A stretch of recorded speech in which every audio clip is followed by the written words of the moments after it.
My name is Eleanor Smith. I've been married for 5 years. At 30, I'm still childless and feeling increasingly anxious about it.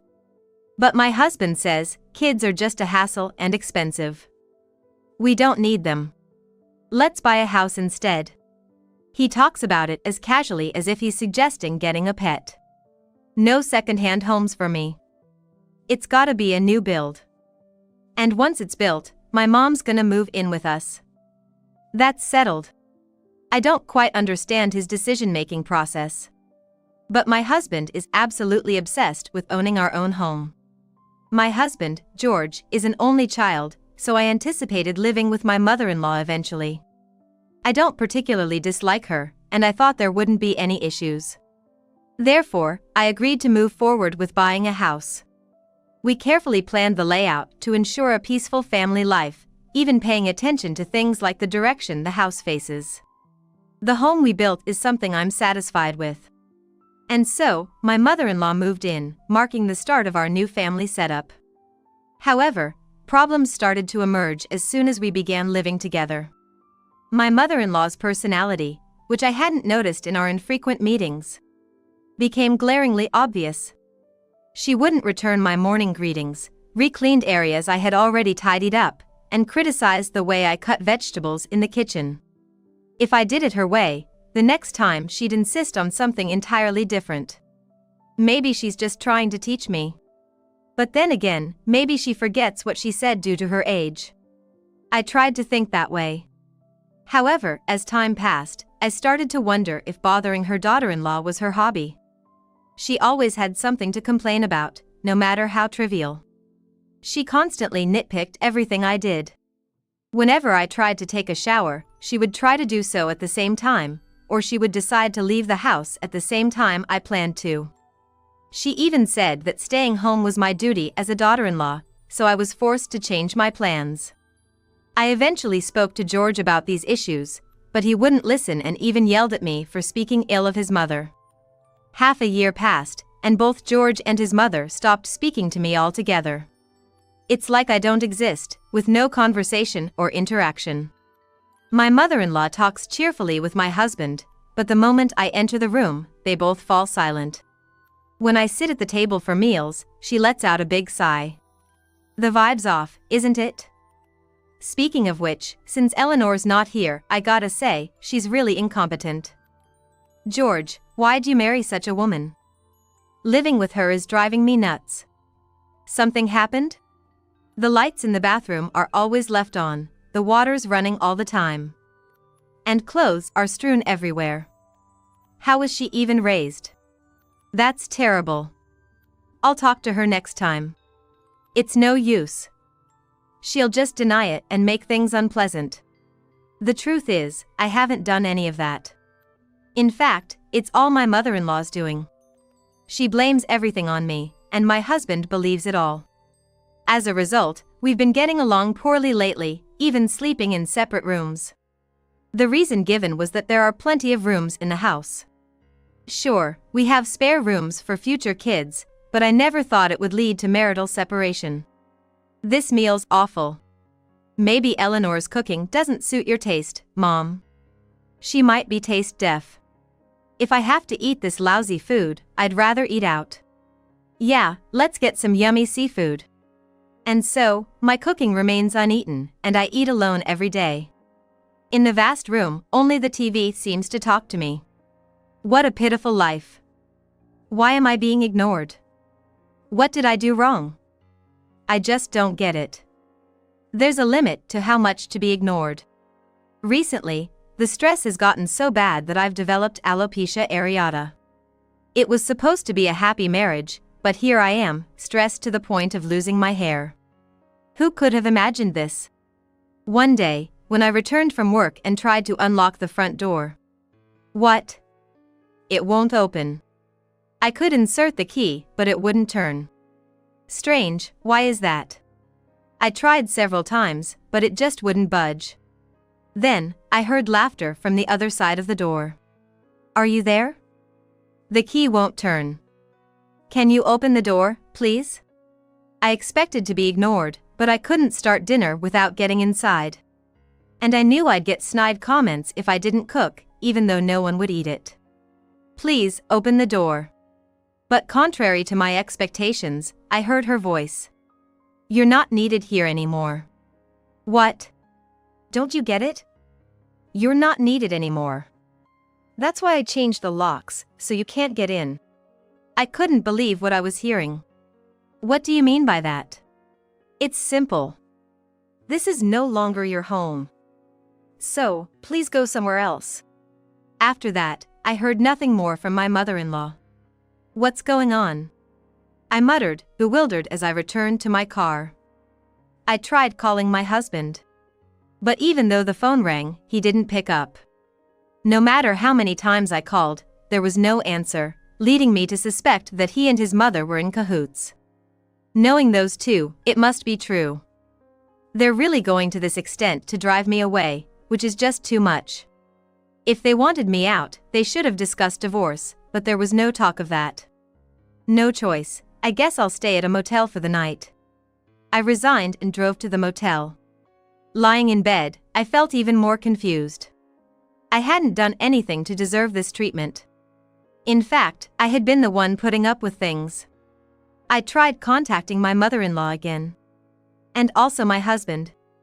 But to no avail. I tried calling at different times, even when I thought my husband would be home, but he still didn't answer. What's happening? Do they want to break up? If so, they need to tell me because I can't understand without any communication. Days turned into a week, and I still couldn't reach either of them. This is costing me a fortune in motel fees. I don't want to worry Mom, but I have no choice but to go back home. So, I decided to return to my parents' home for the time being. But that house is mine, too. If this continues, I'll keep paying the mortgage without living there. This is ridiculous. After much thought, I decided it was pointless to keep paying the mortgage and resolved to sell the house. I contacted a friend who was a realtor, and they said they could quickly sell it. Well, it's bound to be lower than the purchase price, considering it's been 3 years. I reasoned with myself, preparing to hand it over to the realtor. It's not fair to sell the house without telling George and his mother. If they were suddenly told to vacate, they'd be in trouble too. Even though they had done the same to me, I couldn't bring myself to do it when I thought about their predicament. I'll just text them on Messenger, and if they don't read it, then I'll go through with it. I can't keep taking care of everything forever. So, I messaged my husband and his mother about my decision to sell the house, expecting to be ignored. But surprisingly, right after sending the message, I got a reply from my mother-in-law. What the heck is this? Hi, it's been a while. How dare you say such a cliché? Well, I couldn't think of any other way. What's this all about? Why are you selling the house? It doesn't make sense to keep paying the mortgage when I'm not living there. You're supposed to pay it, aren't you? Why should I? Because you built that house. True, but then I guess it's my decision to sell it, right? That's ridiculous. We're living here. That's why I'm telling you about it now. I wouldn't want you to be suddenly forced to leave. Of course. We'd have nowhere to go if you just kicked us out. I was in the same situation, you know. What are you talking about? About the time you changed the locks and I couldn't enter my own house. That was necessary. We really don't need you around. What an attitude. Even after doing such terrible things, she doesn't feel any guilt. Anyway, there's no need for me to keep paying the mortgage anymore. I'll be selling the house soon, so please prepare to move out. I won't allow that. Even after that, a flood of messages from my mother-in-law kept coming and pressing me hard. But I didn't respond to any of them, completely ignoring her messages. I've said what I needed to say, and whether they move out or not is their own decision. However, that night, my husband called. It seemed he thought I stopped replying because it was a text conversation. Hey! What's this all about? What do you mean? You must have heard from your mother. Besides, am I being kicked out of the house because you want a divorce? We're not talking about that right now. Don't change the subject. I won't allow you to sell the house. But this is my house. But the house is in my name, isn't it? In your name? What's that supposed to mean? Don't you remember when we were building the house, and we discussed whose name it would be in? You said you'd handle the living expenses, so the mortgage should be in my name. Oh, right. That's true. But what does that have to do with the ownership? Didn't you say it would be too much hassle to arrange the paperwork in your name? And when I said if the house was in your name, you'd have to pay the taxes, you didn't want that. So, you insisted it be in my name, remember? Yeah. I guess I did say that. But even if it's in your name, I'm living here. And we'd built this house together. But I, the owner, am not there. It's absurd to keep paying the mortgage after being kicked out. That's why I've decided to sell it. There's nothing odd about it. It's a house built for the family. Then are you going to take over the mortgage payments? If so, that's fine by me. Back then, my husband left everything to me. The house's title, the taxes, the paperwork, and the mortgage. Everything was made to come to me. Now that I can't enter the house, it's unnecessary for me. Don't be ridiculous. I'll never allow you to sell the house. Then let's have a proper discussion. If we continue living separately, it needs to be decided whether we get a divorce or not. My belongings are still there, after all. Above all, I don't like this uncertainty. All right, that makes sense. Come over tomorrow, then. So, I stepped into that house again, but I was faced with a shocking truth. Let's settle the divorce issue first. My husband said, presenting me with a blank divorce form. He probably searched for the website and downloaded it. He really intended to divorce. Staring at the divorce paper, I couldn't decide whether to sign it or not. Should I make it this easy to end the marriage? I had anticipated something like this, yet I hesitated. What's the matter? Hurry up and sign it. I can't be married to a woman who does things her own way. I disliked what you said yesterday, and that made me want to divorce for sure. So, it's all my fault, is it? What are you hesitating for? Take it quickly. Yes, hurry up and proceed with it. We don't need a selfish woman like you. That's when it happened. The front door opened, and a woman's voice said, "I'm home." Moreover, she entered the living room carrying bags filled with vegetables and meat. "Oh, do we have a guest?" "Sorry, I didn't notice," she said, noticing the divorce paper on the table and smiling unpleasantly. Ah, the ex-wife. Finally ready to agree to the divorce, right? Excuse me? You not divorcing George meant I couldn't marry him. Right, George. Wait, what does this mean? George always told me you wouldn't agree to the divorce. Of course, that makes sense. At your age, remarriage must be difficult. Clinging to the role of a wife, I get it. What are you talking about? What do you mean, what? You know George and I have been together for 3 years, right? What? 3 years. Around the time this house was built? Since then, George has been asking you for a divorce. But you just wouldn't agree, making it hard for me to marry him. Clinging to this house just because you want it. How greedy can you be? Listening to her, things started to make sense to me. So, you started being harsh to me right after we moved in with your mother because you wanted to remarry with this person. You had a girlfriend? What? You didn't know? What do you mean? George, what is she talking about? Oh, she's just confused. Probably doesn't remember what we talked about. Ah, I see.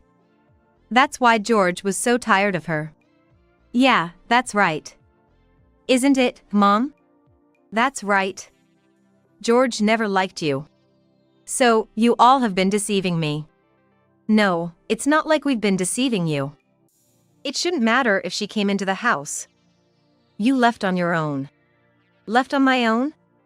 You're the one who changed the locks and made sure I couldn't get in. But you still chose to leave. I see. I understand now. I took a divorce paper and put it in my bag. Then, I'll be selling this house. That's ridiculous. This is my house. The divorce has been decided. Since the house is in my name, it's my right to sell it or do whatever I please. No way. Then transfer the title to me. There's something called division of property in a divorce, right? Just give me the house and we can end this. Do you really think you can afford the mortgage on this house? What are you talking about? If you can pay, why can't I? Don't say something stupid. Really? Are you sure about this? Yeah, I don't care. Anyway, if the house stayed in your name, you'd do something bad with it. You're that kind of woman. All right, then. I'll give you the house in the property division, and I'll take the house savings. In exchange, I'll leave the furniture and household items. Well, okay. My husband had no idea how much the mortgage was. He never bothered to check. He didn't care about how much I had been paying each month. And now, with this other woman in the picture. Once this house is gone, he'll likely never own a house again. My husband must have thought he could win over the woman with the house as bait. Once the house is gone, it's clear she will look down on him. That's why, even if he has to give up his savings, he wants to keep the house. What a foolish man. The lowest of the low, he deserves to go to hell. A month later, I received a call from George. To my amazement, he was frantic about the mortgage not being paid. Hey! What's going on? The mortgage isn't paid. What? That's none of my business now. The house is yours. What are you talking about? The title might be mine now, but the mortgage is yours. What? Why would that be? I just asked for the title, I never said I'd pay the mortgage. That's why I asked if you could afford the mortgage. You said it would be easy, remember? What? Is that what you meant? What else could it mean? I asked if you were sure, but now there's nothing you can do. The mortgage. I have to pay it? Why did you think I would be paying after that conversation? How selfish can you be? How much is the mortgage each month? It's $2,000 a month. $2,000? Half of my $4,000 salary is going to the mortgage? Exactly. How can I live like this? My allowance, her allowance. You give her an allowance? Of course. Of course. I never got an allowance from you. But you were working. Then she should work too, right?